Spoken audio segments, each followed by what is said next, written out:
અગાઉના લેક્ચરમાં વિદ્યાર્થી મિત્રો આપણે અર્ધકોષ અને વિદ્યુત ધ્રુવની ચર્ચા કરેલી અને સાથે સાથે વિદ્યુત ધ્રુવના પ્રકાર એની પણ ચર્ચા કરેલી. વિદ્યુત ધ્રુવ કોને કહેવાય તો આમ આપણે વ્યાખ્યા લખી છે કે વિદ્યુત ધ્રુવ દ્રાવણમાં ડૂબાડેલો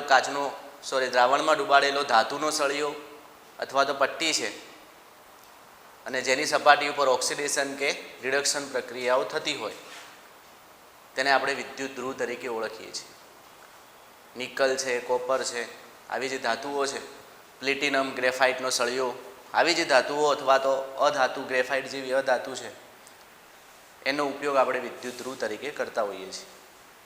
અર્ધકોષ કોને કહેવાય તો કે ભાઈ અર્ધકોષ એટલે પાત્રની અંદર દ્રાવણ લઈ અને ધાતુનો સળિયો આપણે ડુબાડી દઈએ. દાખલા તરીકે આપણે કહી શકીએ કે ભાઈ પાત્ર લઈએ, CuSO4નું દ્રાવણ લઈએ અને એની અંદર કોપરનો સળિયો આપણે ડુબાડેલો હોય તો આમ સળિયો અને દ્રાવણ સંયુક્ત પ્રણાલી જે બને છે, આ જે સંયુક્ત પ્રણાલી જે બને છે એને આપણે શું કહીશું? અર્ધકોષ તરીકે ઓળખીશું. અને બે આવા અર્ધકોષને આપણે જોડીએ છીએ તો આપણને સંપૂર્ણ કોષ પ્રાપ્ત થાય છે. અને આનો પણ અભ્યાસ આપણે કરેલો છે. દાખલા તરીકે ડેનિયલ કોષ છે અથવા તો ગેલ્વેનિક કોષ છે, આનો પણ અભ્યાસ આપણે કરી ચૂક્યા છીએ. તો અર્ધકોષ એટલે દ્રાવણ અને ડૂબાડેલી ધાતુની પટ્ટી કે સળિયો, જેને આપણે અર્ધકોષ કહીશું. બિન પ્રમાણિત અર્ધકોષ હોય, પ્રમાણિત અર્ધકોષ હોય. બિન પ્રમાણિત અર્ધકોષ એટલે શું અથવા પ્રમાણિત અર્ધકોષ એટલે શું તો આની પણ આપણે વ્યાખ્યા આપી છે. પ્રમાણિત માટે આપણે 3 શરતો લીધેલી કે ભાઈ તાપમાન કેટલું હોવું જોઈએ તો જે દ્રાવણ લઈએ છીએ એ દ્રાવણનું તાપમાન 298 કેલ્વિન હોય, દબાણ 1 બાર અથવા 1 વાતાવરણ હોય અને સાંદ્રતા જે છે એ 1 મોલર જેટલી હોય. આ 3 શરતોનું જો પાલન થતું હોય તો આવું જે દ્રાવણ, આવું જે અર્ધકોષ છે એ અર્ધકોષને આપણે પ્રમાણિત અર્ધકોષ તરીકે ઓળખીએ છીએ. અને આવા બે પ્રમાણિત અર્ધકોષને જો આપણે જોડી દઈએ, દાખલા તરીકે ગેલ્વેનિક કોષમાં 2 અર્ધકોષને આપણે જોડી દીધા છે. એક બાજુ કોપરનો સળિયો લીધો છે, એક બાજુ ઝીંકનો સળિયો લીધો છે. આ ઝીંકનો સળિયો છે, આ કોપરનો સળિયો છે, બંનેને એકબીજા સાથે આપણે જોડી દીધા છે. ઝીંકનો સળિયો છે ત્યાં ZnSO4નું દ્રાવણ લીધેલું છે, કોપરનો સળિયો છે ત્યાં CuSO4નું દ્રાવણ લીધેલું છે. જો આ 3 શરતનું પાલન થતું હોય તો આવા પ્રકારનો જે ડેનિયલ કોષ છે એ ડેનિયલ કોષને આપણે પ્રમાણિત કોષ તરીકે ઓળખીશું. 3માંથી કોઈ પણ એક શરતનું પાલન ન થાય તો એને આપણે બિન પ્રમાણિત કોષ તરીકે ઓળખીશું. એના પછી વિદ્યુત ધ્રુવના પ્રકારની આપણે ચર્ચા કરેલી કે ભાઈ સક્રિય વિદ્યુત ધ્રુવ, નિષ્ક્રિય વિદ્યુત ધ્રુવ અને વાયુ વિદ્યુત ધ્રુવ. સક્રિય વિદ્યુત ધ્રુવ, એવી જ રીતે નિષ્ક્રિય વિદ્યુત ધ્રુવ અને વાયુ વિદ્યુત ધ્રુવ. સક્રિય વિદ્યુત ધ્રુવ આપણે કોને કીધા કે જ્યારે જે પટ્ટી હોય અથવા તો જે ધાતુનો સળિયો છે એ પોતે જ પ્રક્રિયામાં ભાગ લેતો હોય કે જેનું ઓક્સિડેશન થતું હોય, રિડક્શન થતું હોય અને સાથે સાથે ઓક્સિડેશન રિડક્શન માટે સપાટી પણ પૂરી પાડતો હોય તો આવા સળિયાને અથવા આવા વિદ્યુત ધ્રુવને આપણે સક્રિય વિદ્યુત ધ્રુવ કહીશું. જ્યારે જે ધાતુ પરમાણુ છે પોતે પ્રક્રિયામાં ભાગ ન લેતા હોય, માત્ર ઓક્સિડેશન અને રિડક્શન માટે સપાટી પૂરી પાડતા હોય એને આપણે નિષ્ક્રિય વિદ્યુત ધ્રુવ તરીકે ઓળખીશું. અને વાયુ વિદ્યુત ધ્રુવ એ નિષ્ક્રિય વિદ્યુત ધ્રુવનો એક પ્રકાર જ છે. 2 પ્રકારના વાયુ વિદ્યુત ધ્રુવનો આપણે અભ્યાસ કર્યો હતો કે ભાઈ પહેલો હાઇડ્રોજન વાયુ વિદ્યુત ધ્રુવ છે અને બીજો ક્લોરિનનો વાયુ વિદ્યુત ધ્રુવ છે.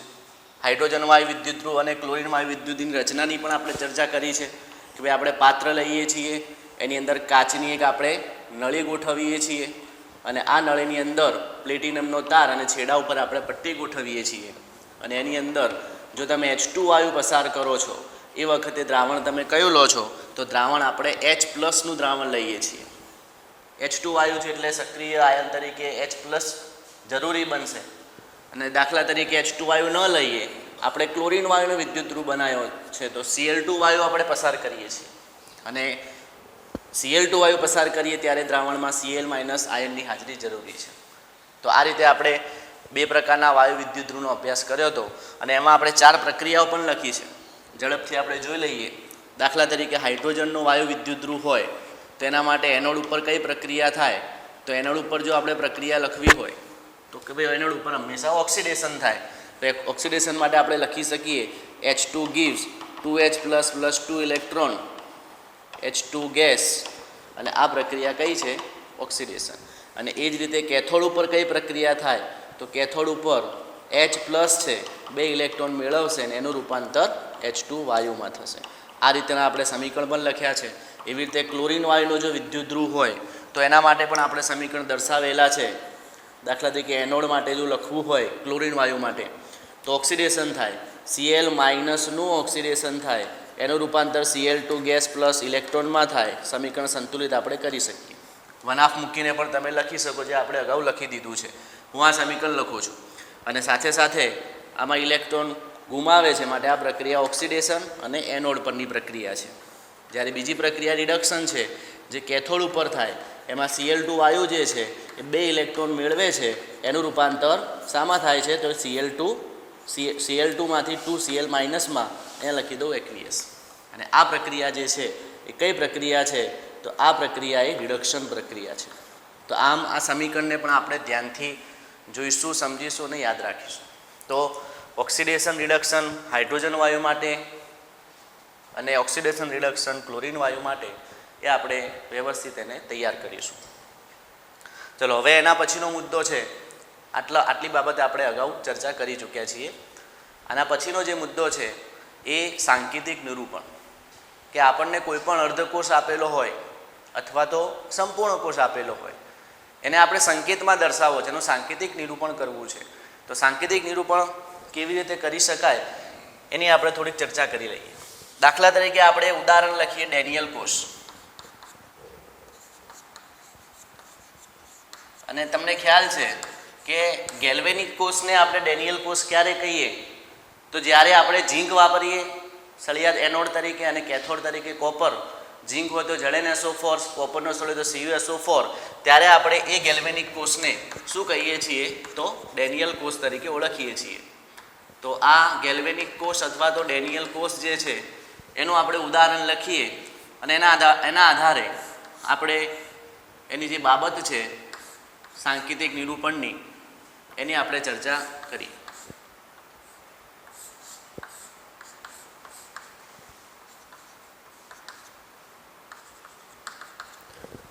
મુદ્દો અહીંયા આવો લખું છું, અર્ધકોષનું સાંકેતિક નિરૂપણ.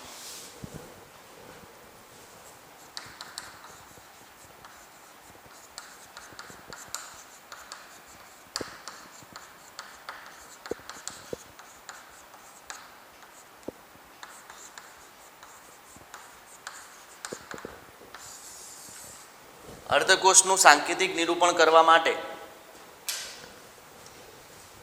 આપણે ડેનિયલ કોષનું ઉદાહરણ લઈએ સમજવા માટે. ડેનિયલ કોષ એ સંપૂર્ણ કોષ છે, આખો એક સંપૂર્ણ કોષ છે. આપણે જે વાત કરવાની છે અર્ધકોષની વાત કરવાની છે. તો અહીંયા એક કોપરનો અર્ધકોષ છે અને એક ઝીંકનો અર્ધકોષ છે. અહીંયા Zn+2 છે અને અહીંયા Cu+2નું દ્રાવણ છે. કોનો સળિયો છે? તો કે ભાઈ ઝીંકનો સળિયો છે. કોનો સળિયો છે? તો કે ભાઈ કોપરનો સળિયો છે. તો એક બાજુ આપણે ઝીંકનો સળિયો લીધો છે, Zn+2નું દ્રાવણ છે, બીજી બાજુ કોપરનો સળિયો લીધો છે અને Cu+2નું દ્રાવણ છે. તો આ એક બાજુનો અર્ધકોષ છે, આ બીજી બાજુનો અર્ધકોષ છે. અર્ધકોષને દર્શાવવા માટે, એનું સાંકેતિક નિરૂપણ કરવા માટે આપણે આ રીતે એનું સાંકેતિક નિરૂપણ કરી શકીએ કે ઝીંકનો સળિયો Zn+2ના દ્રાવણના સંપર્કમાં છે. આ ઝીંકનો સળિયો છે જે Zn+2ના દ્રાવણમાં ડૂબેલો છે, એના સંપર્કમાં છે, એવું આપણે દર્શાવવું છે સંકેત સ્વરૂપે. તો એના આ રીતે આપણે લખી શકીએ કે ભાઈ ઝીંકનો સળિયો એટલે લખું Zn સોલિડ કોના સંપર્કમાં છે? Zn+2ના દ્રાવણના સંપર્કમાં છે. તો અહીંયા લખું છું Zn+2 અને જલીય દ્રાવણ છે aqueous લખું, અને બાજુમાં એની સાંદ્રતા લખવામાં આવે. 1 મોલર હોય તો 1 મોલર, 2 હોય તો 2 મોલર, જેટલા મોલર આપેલી હોય હું જનરલી લખું છું C મોલર, આટલી સાંદ્રતા છે. અહીંયા વચ્ચે જે સ્લેશ દર્શાવેલું છે, સ્લેશ એ દ્રાવણ અને ધાતુની પટ્ટી છે, અહીંયા લખી શકાય કે શ્લેષ શું દર્શાવે છે તો દ્રાવણ અને ધાતુની પટ્ટીનો સંપર્ક દર્શાવે છે. દ્રાવણના સંપર્કમાં કોણ છે તો ધાતુની પટ્ટી એ દ્રાવણના સંપર્કમાં છે, દ્રાવણમાં ડૂબાડેલી છે અથવા એમાં ડૂબેલી છે. ચલો એવી જ રીતે આ બાજુ તમે જોઈ શકો છો કે આ અર્ધકોષને મારે દર્શાવવો છે તો અહીંયા કોપરની પટ્ટી Cu+2 ના દ્રાવણમાં ડૂબાડેલી છે. તો એને આ રીતે આપણે લખી શકીએ તો કે ભાઈ Cu સોલિડ / Cu+2, અહીંયા લખીશું એક્વિયસ, અહીંયા લખીશું C મોલર. પણ એક બાબત આપણે ધ્યાનમાં રાખીશું કે ભાઈ આ બાજુ જે દ્રાવણ છે અથવા જે પાત્ર અર્ધકોષ છે એ એનોડ તરીકે વર્તે છે, આ બાજુનો અર્ધકોષ જે છે એ કેથોડ તરીકે વર્તે છે. એટલે અર્ધકોષ કાં તો એનોડ તરીકે વર્તે કાં તો કેથોડ તરીકે વર્તે. તો જો એનોડ તરીકે વર્તે તો એના ઉપર ઓક્સિડેશન થાય, જો કેથોડ તરીકે વર્તે તો એનો મતલબ કે એનું શું થાય રિડક્શન થાય. તો અહીંયા ઝીંક જે છે એનોડ તરીકે વર્તે છે એટલે આપણે એને લખી શકીએ, ચિહ્ન આપી શકીએ. જો એનોડ તરીકે વર્તે તો અહીંયા આપણે શું લખી શકીએ તો કે અહીંયા માઇનસ દર્શાવી શકીએ, કેમ કે આપણે એનોડને માઇનસ લખીએ છીએ અને કેથોડને આપણે શું લખીએ છીએ પ્લસ તરીકે દર્શાવીએ છીએ. તો અહીંયા ઝીંકનો સળિયો એનોડ તરીકે વર્તે છે એટલે Zn ની ઉપર આપણે માઇનસ ચિહ્ન મૂકીશું અને /Zn+2 લખીશું. એવી રીતે Cu/Cu+2 મેં લખ્યું છે, પણ કોપરનો સળિયો તો ગેલ્વેનિક કોષમાં કેથોડ તરીકે વર્તે છે અને કેથોડ તરીકે વર્તે ત્યારે આની ઉપર કયું ચિહ્ન લખીશું તો આના ઉપર પ્લસ ચિહ્ન લખીશું, રિડક્શન થાય છે. જો તમે Cu/Cu+2 લખો તો અહીંયા ચિહ્ન દર્શાવવું જરૂરી કે ભાઈ એનોડ તરીકે વર્તે છે કેથોડ તરીકે, એના આધારે તમે નક્કી કરી શકો. પણ જનરલી જ્યારે કેથોડ તરીકે વર્તતો હોય ત્યારે આપણે આનું સમીકરણ જાણીએ છીએ કે શું થાય તો કે ભાઈ Zn સોલિડમાંથી શું બને છે Zn+2 ઇલેક્ટ્રોન બને છે અને સામે છેડે રિડક્શન થઈ અને Cu+2 માંથી શું બને છે તો કે ભાઈ Cu સોલિડ બને છે. આનું ઓક્સિડેશન થાય છે અને આનું રિડક્શન થાય છે આપણે જાણીએ છીએ. તો Zn માંથી Zn+2 અહીંયા આપણે લખ્યું Zn/Zn+2 અને બીજા છેડે Cu+2/Cu છે, અહીંયા લખ્યું આપણે Cu/Cu. આ પ્રક્રિયાથી ઊંધું લખ્યું, પહેલા Cu લખ્યા પછી Cu+2 લખ્યા. એટલા માટે અહીંયા ચિહ્ન લખવું જરૂરી છે. એનો મતલબ કે આ પ્લસ છે, મતલબ કે આનું શું થાય છે રિડક્શન થાય એ ખ્યાલ આવે. પણ જનરલી આપણે જે પ્રક્રિયા સ્વરૂપ છે એ સ્વરૂપને આપણે જનરલી લખતા હોઈએ છીએ. એક બાબત ધ્યાનમાં રાખજો, પ્રક્રિયાને અને સાંકેતિક નિરૂપણને કોઈ લેવા દેવા નથી. તમે આગળ જ્યારે આપણે બીજા વાયુ વિદ્યુતધ્રુવ ભણીશું ત્યારે એમાં થોડોક ફેરફાર આવશે. હાલ જનરલી આપણે આ રીતે લખી શકીએ. શું લખાય તો કે ભાઈ Cu+2 એક્વિયસ C મોલર / શું લખીશું Cu સોલિડ. કઈ પ્રક્રિયા તો કે ભાઈ રિડક્શન પ્રક્રિયા છે. આના ઉપર ચિહ્ન લખવાની જરૂર નથી, Cu+2/Cu થાય છે. તો આમ જ્યારે આપણે Zn/Zn+2 લખીએ છીએ ત્યારે માઇનસ લખીએ છીએ અને કેથોડ કેમ કે ઓક્સિડેશન થાય ઝીંકમાંથી Zn+2 બને અને એનોડ છે એટલે માઇનસ લખીએ છીએ. જ્યારે આમાં Cu+2 માંથી Cu થાય આ રીતે પણ તમે લખી શકો. અને આમ ન લખવું હોય તમારે આ પેટર્નમાં લખવું હોય, પહેલાં ધાતુ રાખવી હોય તો Cu/Cu+2 પણ તમે લખી શકો. પણ એ વખતે અહીંયા પ્લસનું ચિહ્ન લખવું ખૂબ જરૂરી, તો જ ખ્યાલ આવે કે ભાઈ આ એનોડ તરીકે વર્તે છે કે કેથોડ તરીકે. આ રીતે હોય તો કોઈ પ્રશ્ન નથી કે ભાઈ કેથોડ તરીકે જ વર્તે છે, Cu+2 માંથી શું બને છે કોપર બને છે. તો આમ આટલી બાબત ધાતુ માટે આપણે યાદ રાખીશું. દાખલા તરીકે હવે જેવી રીતે ડેનિયલ કોષમાં બે ધાતુઓ રહેલી છે એનું સાંકેતિક નિરૂપણ આપણે કર્યું એનોડ અને કેથોડ માટે. એવી રીતે કોઈ વાયુ વિદ્યુતધ્રુવ આપેલો હોય તો એના માટે પણ આપણે સાંકેતિક નિરૂપણને જોઈશું. દાખલા તરીકે હાઇડ્રોજનનો વાયુ વિદ્યુતધ્રુવ છે અને હાઇડ્રોજનના વાયુ વિદ્યુતધ્રુવને મારે સાંકેતિક નિરૂપણમાં દર્શાવવો છે. H2 નો વાયુ વિદ્યુતધ્રુવ છે અને આને મારે સાંકેતિક નિરૂપણમાં લખવું છે.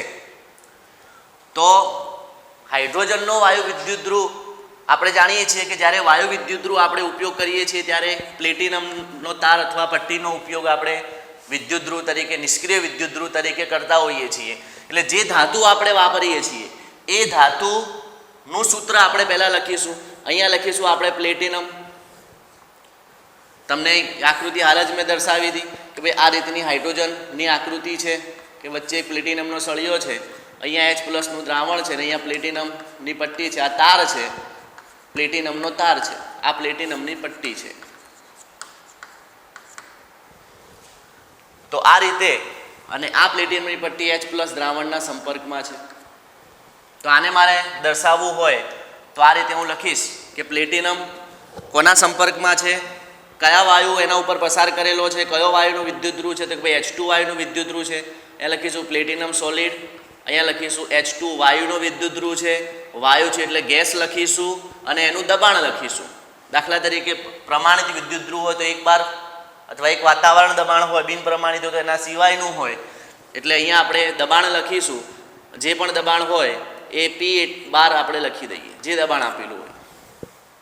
અને એના પછી એ ધાતુ સાથે સંકળાયેલ સક્રિય આયન કોણ પ્રક્રિયા કરે છે. હાલ જ આપણે પ્રક્રિયા જોઈ કે ભાઈ H2 માંથી શું બને છે, તો 2H+ + 2 ઇલેક્ટ્રોન અથવા તો 2H+ જે છે એ 2 ઇલેક્ટ્રોન મેળવે છે અને એનું રૂપાંતર શામાં થાય છે, તો H2 માં થાય છે. આ એનોડ પરની પ્રક્રિયા છે, આ કેથોડ પરની પ્રક્રિયા છે. હાલ જ પ્રક્રિયા આપણે લખી. તો આમાં મારે લખવું હોય તો પ્લેટિનમનો સળિયો છે, આ તાર છે, એ પ્લેટિનમનો તાર કોના સંપર્કમાં છે, તો અહીંયાથી આપણે H2 વાયુ પસાર કરીએ છીએ, હાઇડ્રોજન વાયુના સંપર્કમાં છે. અને સાથે સાથે સક્રિય આયન કયો છે, કોણ પ્રક્રિયા કરે છે, તો સમીકરણમાં આપણે જોઈ શકીએ છીએ H+ પ્રક્રિયા કરે છે. તો અહીંયા આપણે લખીશું H2 છે એટલે અહીંયા આપણે લખીશું 2H+, અહીંયા લખીશું aqueous, અહીંયા લખીશું C મોલર. આ C દર્શાવે છે, C મોલર, આ સાંદ્રતા દર્શાવે છે.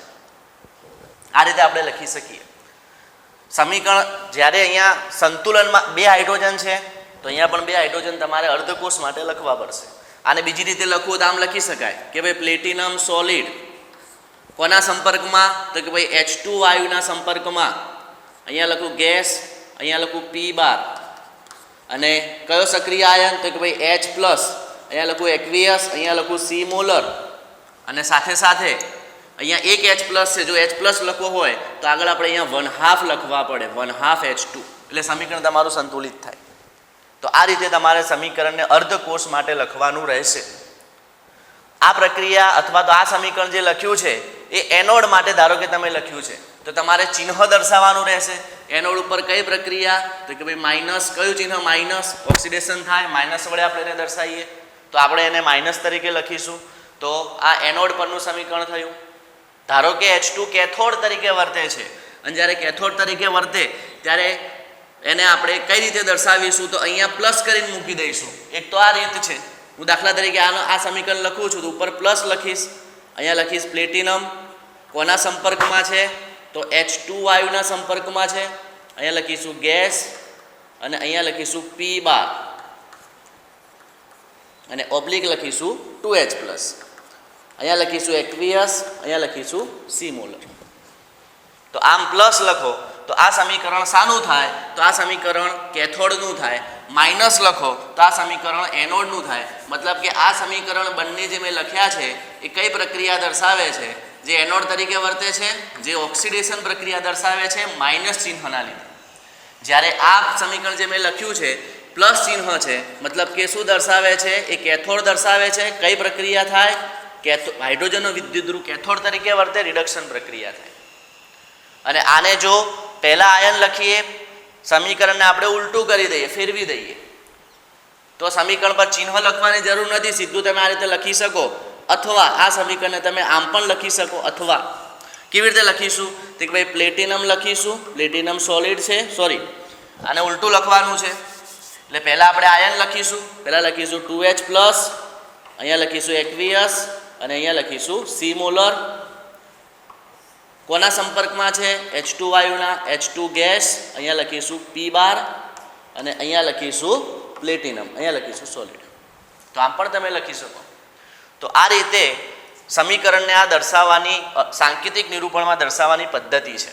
તો આને જનરલ સમીકરણ સ્વરૂપે ધારો કે મારે લખવું હોય, કોઈ પણ બીજો પણ વાયુ તમને આપેલો એ રીતે લખવું હોય તો અહીંયા ધાતુ છે તો પહેલાં લખીશું ધાતુનું સૂત્ર, સ્લેશ લખીશું. પછી સંકળાયેલ વાયુ તો અહીંયા વાયુનું સૂત્ર લખીશું અને એની સાથે પ્રક્રિયામાં ભાગ લેતા અથવા દ્રાવણમાં રહેલા જે સક્રિય આયન છે તો લખીશું પ્રક્રિયામાં ભાગ લેતા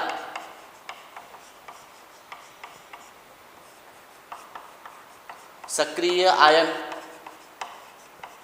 એનું આપણે સૂત્ર લખીશું. તો આ પદ્ધતિ જે છે, આ દર્શાવવાની જે રીત છે એનું આખું સામાન્ય સૂત્ર તમે આ રીતે લખી શકો. તો આ સાંકેતિક નિરૂપણ જ્યારે વાયુ હોય ત્યારે આ રીતે લખીએ, જ્યારે કોઈ ધાતુ હોય તો સીધું જ આપણે લખી દઈએ ધાતુનું સૂત્ર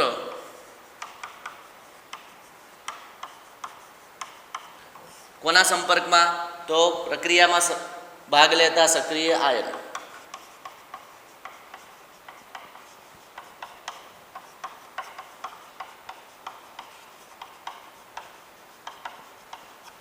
પ્રક્રિયામાં ભાગ લેતા સક્રિય આયન, આ રીતે આપણે એને લખી શકીએ છીએ. તો આમ આ રીતે સામાન્ય સૂત્ર જો તમારે લખવું હોય તો આ રીતે તમે લખી શકો છો.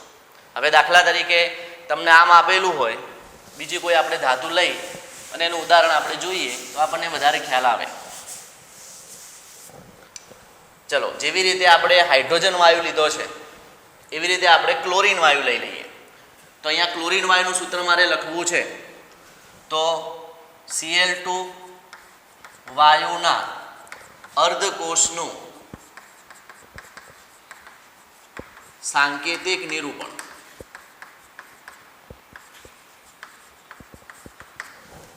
Cl2 વાયુના અર્ધકોષનું સાંકેતિક નિરૂપણ આપણે જ્યારે કરતા હોઈએ ત્યારે આપણને ખ્યાલ છે કે ભાઈ જેવી રીતે આપણે અહીંયા હાઇડ્રોજન વાયુ માટે પ્લેટિનમનો તાર છે, H+ આયન છે અને H2 વાયુ પસાર કરેલો છે, એવી રીતે આપણે જ્યારે ક્લોરીન વાયુ માટે દર્શાવતા હોઈએ, હું અહીંયા આકૃતિ દોરી જ દઉં છું. ક્લોરીન વાયુ માટે જ્યારે આપણે દર્શાવતા હોઈએ ત્યારે પ્લેટિનમનો તાર છે, પ્લેટિનમ બ્લેકનો ઢોળ ચડાવેલ પ્લેટિનમની પટ્ટી છે. કયો વાયુ પસાર કરીએ છીએ તો ભાઈ આની અંદરથી આપણે Cl2 વાયુ પસાર કરીએ છીએ. અને એ વખતે સક્રિય આયન કયો છે તો HCl નું આપણે દ્રાવણ લઈએ તો સક્રિય આયન Cl2 ના સંદર્ભમાં Cl, HCl માં Cl- છે, H+ અને Cl-. આપણે સક્રિય આયનને ધ્યાનમાં લેવાનો છે એટલે Cl- લખું અને આ પ્લેટિનમનો તાર છે.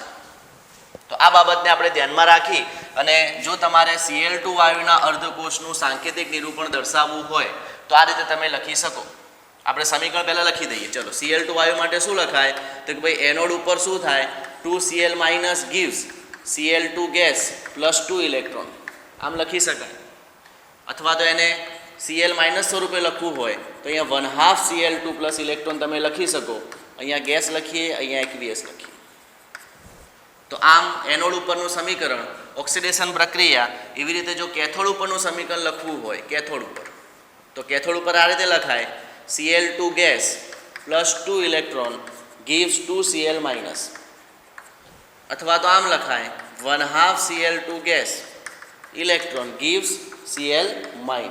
આમ લખાય. તો આ પ્રક્રિયા જે છે આ ઓક્સિડેશનના સમીકરણ છે, ત્યારે આ સમીકરણ જે છે એ રિડક્શનના સમીકરણ છે. આને આપણે ઓક્સિડેશનના સમીકરણ કહીશું, આને આપણે રિડક્શનના સમીકરણ કહીશું. ચલો, હવે આને અમારે સાંકેતિક નિરૂપણ દર્શાવવું છે તો સાંકેતિક ક્લોરીન વાયુ માટે પહેલાં આપણે કઈ પટ્ટી કઈ ધાતુ વાપરી છે એ ધાતુનું સૂત્ર આપણે લખીશું પ્લેટિનમ સોલિડ. ચલો, એના પછી સંપર્કમાં છે એટલે સ્લેશ લખીશું. કોના સંપર્કમાં તો ભાઈ Cl2 વાયુના સંપર્કમાં. ત્યાં આપણે લખ્યું ધાતુનું સૂત્ર અને પછી વાયુનું સૂત્ર લખવાનું છે. ધાતુનું સૂત્ર આપણે લખી દીધું છે. હવે વાયુનું સૂત્ર, કયો વાયુ છે તો ભાઈ Cl2 વાયુ છે, Cl2 ગેસ છે અને જે પણ દબાણ આપેલું હોય, ધારો કે P12 દબાણ તમને આપેલું છે, જે પણ આપેલું હોય. અને એવી રીતે છેલ્લે સક્રિય આયન કયો છે તો કે ભાઈ Cl2 વાયુ છે, પ્લેટિનમની પટ્ટી છે, Cl2 વાયુ છે અને Cl- સક્રિય આયન છે. તો અહીંયા આપણે લખીશું Cl-, અહીંયા લખીશું Aqueous અને એની સાંદ્રતા લખીશું. સમીકરણને આપણે અહીંયા 2 Cl છે તો એ નિરૂપણમાં આપણે અહીંયા પણ 2 લખવા પડશે એટલે અહીંયા 2Cl- લખીશું. અને જો એનોડ તરીકે વર્તે તો અહીંયા કયું ચિહ્ન લખીશું આપણે, માઇનસ ચિહ્ન લખીશું. ક્યારે, જ્યારે એ એનોડ તરીકે વર્તે ત્યારે. એનોડ તરીકે પણ વર્તી શકે અને કેથોડ તરીકે પણ વર્તી શકે. તો એનોડ તરીકે વર્તે તો આ રીતનું સૂત્ર આપણે લખી શકાય, અથવા તો આને આમ પણ લખી શકાય. દાખલા તરીકે Cl2 ના બદલે Cl- ના બદલે 2Cl છે, એમાંથી Cl માઇનસ કરી દઈએ તો આ રીતે લખાય Pt solid slash Cl2 gas P બાર અને અહીંયા લખી દઈએ Cl માઇનસ, અહીંયા લખીએ એક્વિયસ અને C મોલર. Cl માઇનસ લખ્યા છે એટલે અહીંયા લખી દઈએ 1/2 Cl2 એટલે બંને સંતુલિત થાય. આ બાબત આપણે ધ્યાનમાં રાખીશું અર્ધકોષ માટે. તો આ રીતે જ્યારે એનોડ તરીકે વર્તે ત્યારે આ રીતનું સૂત્ર લખાય અને કેથોડ તરીકે જ્યારે વર્તે, દાખલા તરીકે કેથોડ તરીકે વર્તે છે તો કેવી રીતે લખી શકાય? તો આનું આ સૂત્ર, દાખલા તરીકે હું આને લખું છું તો તમે લખી શકો Pt solid oblique Cl2 gas, અહીંયા લખું P બાર ઓબ્લિક 2Cl માઇનસ, આમ લખી શકાય. સાંદ્રતા લખી દઈએ એક્વિયસ અને C મોલર અને કેથોડ તરીકે વર્તે તો ઉપર ચિહ્ન લખીશું પ્લસ. કેથોડ તરીકે વર્તે ત્યારે પ્લસ ચિહ્ન લખી શકાય અથવા તો આ સમીકરણને આપણે જે નિરૂપણ આપણે અહીંયા કરેલું છે એને આપણે ઉલટું કરી દઈએ. જેવી રીતે ધાતુ વાયુ અને સક્રિય આયન લખ્યો છે, સક્રિય આયન વાયુ અને ધાતુ કરી દઈએ એમ પણ ચાલશે. તો આ કેથોડની જે સાંકેતિક નિરૂપણ છે એને આપણે બે રીતે આ રીતે દર્શાવી શકીએ. તો બીજી રીત આવી છે 2Cl માઇનસ, અહીંયા લખી દઈએ સાંદ્રતા એક્વિયસ અને સાથે સાથે C મોલર લખીએ, અહીંયા લખીએ Cl2 ગેસ, અહીંયા લખીએ P બાર અને પ્લેટિનમ સોલિડ, આમ પણ તમે લખી શકો. અને જો તમારે 2Cl માઇનસના બદલે Cl માઇનસ લખવા હોય તો માત્ર અહીંયા લખીશું Cl minus aqueous C molar, અહીંયા લખી દઈશું 1/2 Cl2, અહીંયા લખીશું ગેસ, અહીંયા લખીશું P બાર પ્લેટિનમ સોલિડ. હવે એક પ્રશ્ન અહીંયા આવો થાય કે ભાઈ સમીકરણ જે છે એની અંદર એનોડ પરની પ્રક્રિયા જુઓ તમે, Cl માઇનસમાંથી Cl2 છે, જોઈ શકો છો. જ્યારે અહીંયા આપણે જે એનોડ પર લખ્યું છે Cl2 માંથી Cl માઇનસ લખ્યું છે, જુઓ એનોડ ઉપરની પ્રક્રિયા Cl2 માંથી Cl માઇનસ લખ્યું છે. એનો મતલબ એમ થાય કે સાંકેતિક નિરૂપણ જે આપણે કરીએ છીએ એને અને પ્રક્રિયાને કોઈ લેવા દેવા નથી. ધ્યાન રાખજો, આપણે તો જ્યારે સાંકેતિક નિરૂપણ કરીએ છીએ ત્યારે આ પેટર્નને ધ્યાનમાં રાખીશું. ધાતુનું સૂત્ર લખીશું, વાયુનું સૂત્ર લખીશું અને પ્રક્રિયામાં ભાગ લેતા સક્રિય આયન લખીશું. આ પેટર્નને આપણે ધ્યાન રાખીશું. અથવા તો ધાતુનું સૂત્ર અને પ્રક્રિયામાં ભાગ લેતા સક્રિય આયન આ રીતે લખીશું. જ્યારે એનોડ અને કેથોડ તરીકે વર્તે ત્યારે એનું ઉપર ચિહ્ન જો એનોડ હોય તો માઇનસ લખીશું, કેથોડ હોય તો પ્લસ લખીશું. આ રીતે તમે લખી શકો. આ એનોડ માટે તમે આવી રીતે લખી શકો, કેથોડ માટે પણ લખી શકો. ચિહ્નો સાથે સાથે તમારે દર્શાવવાનું. આ જનરલ સમીકરણ છે, માઇનસ પ્લસ ઉપર તમે મૂકશો એટલે આની આખી પેટર્ન બદલાઈ જશે. એનોડ હોય એટલે માઇનસ મૂકીશું અને કેથોડ હોય એટલે આપણે પ્લસ મૂકીશું. આ બાબતને આપણે ધ્યાન રાખીશું. તો અહીંયા પણ એ જ છે, જુઓ ધાતુનું સૂત્ર લખ્યું, વાયુનું સૂત્ર લખ્યું, ભાગ લેતા સક્રિય આયન લખ્યા છે અને આમ સમીકરણમાં આખી બાબત Cl માઇનસમાંથી Cl2 દર્શાવે છે, જ્યારે નિરૂપણમાં Cl2 માંથી Cl માઇનસ દર્શાવે છે. એટલે જેવું સમીકરણ હોય એવું ને એવું લખી દેવાનું. દરેક બાબતમાં આ સાચું ના હોય અને એ ખરેખર પદ્ધતિ જ નથી. તો આમ આ બાબતને આપણે ધ્યાનમાં રાખીશું. તો આ ક્લોરીન વાયુ માટેના સાંકેતિક નિરૂપણ કેવી રીતે કરી શકાય, તો આ ક્લોરીન વાયુ માટે છે. આવી રીતે તમે બીજી કોઈ પણ ધાતુ માટે એના સાંકેતિક નિરૂપણ લખી શકો છો. આટલી બાબત જે છે સમીકરણ, હાઇડ્રોજનના સમીકરણ, ક્લોરીનના સમીકરણ જે લખ્યા છે તે અને આ બાબતો જે દર્શાવેલી છે તે આપણે ચોપડામાં પહેલાં લખી દઈશું પોસ્ટ કરીને અને પછી આપણે બીજી ધાતુની ચર્ચા કરીએ.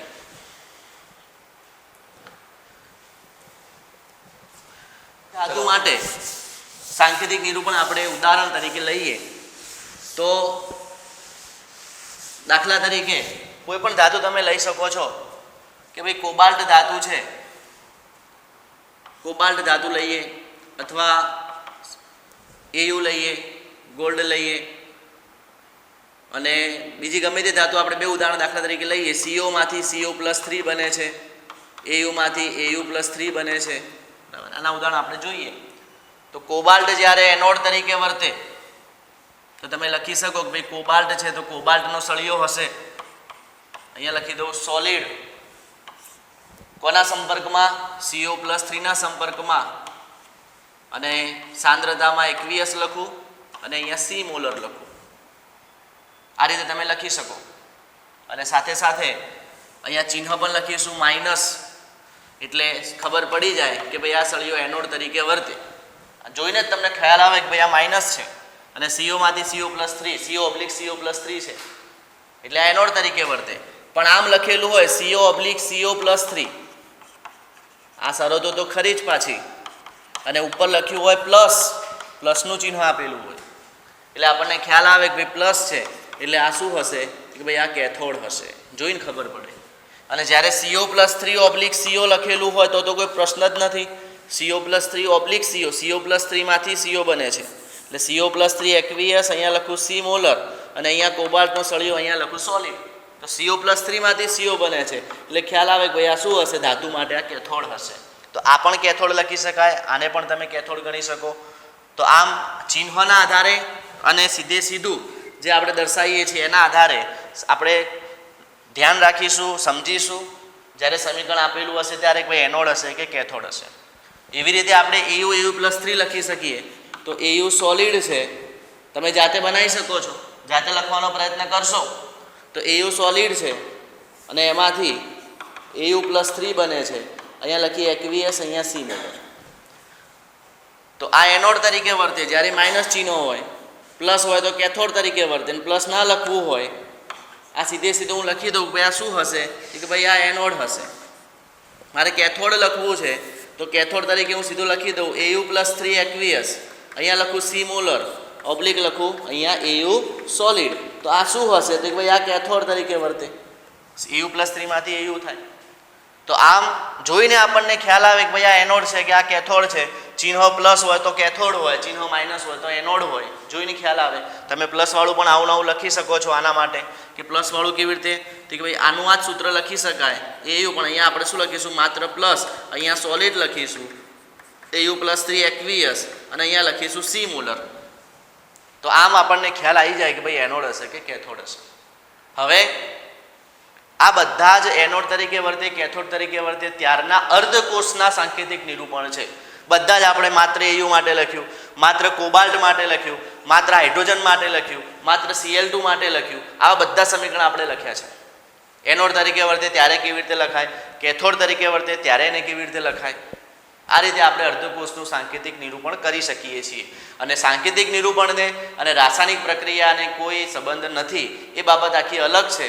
કારણ કે દરેકમાં બધું સેટ થશે, પણ જ્યારે ક્લોરીન વાયુની વાત આવશે અથવા અન્ય કોઈ વાયુ આવશે ત્યારે આપણે એને ધ્યાન રાખવું પડશે. તો આ બાબત પણ મહત્વની છે.